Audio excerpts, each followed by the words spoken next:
I've never not been into makeup, but I have been in positions and places and mentally where I just did not care about how I looked.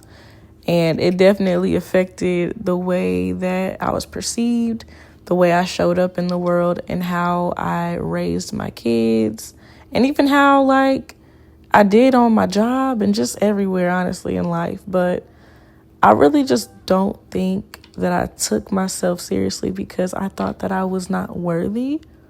But now I can joke with myself because I know y'all see me over here trying to save 2 cents to try to get this eyebrow stuff to work again. Like, baby, it's not working.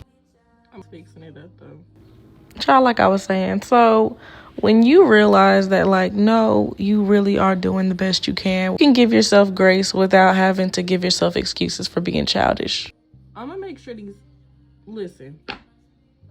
And trust me, you will never be offended by the truth if you just tell yourself the truth first, because I really am my own best friend. She ain't have no friends, for real. Look at her face. But seriously, like, can we please work on self-awareness as, like, a society? I don't think we don't realize how much we are in control of situations because we tend to look for the fault in everybody else and find a way to blame somebody else for the problems that we create. Because, baby, there were times my attitude got in the way of stuff. There were times where I messed up opportunities with people because of the way that I handled or reacted or responded or felt after a conversation.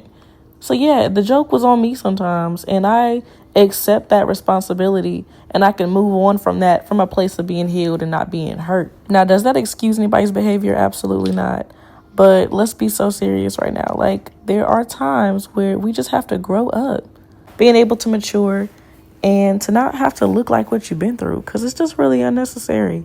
And I don't want to just keep preaching to y'all all the time. I think that eventually I want to get into a place where I start really sharing my testimony, because your girl done been through it, but she came out looking okay. But on a serious note, I have learned to love myself for real. And I hope you do too. So go out here and don't look like what you've been through. I love you.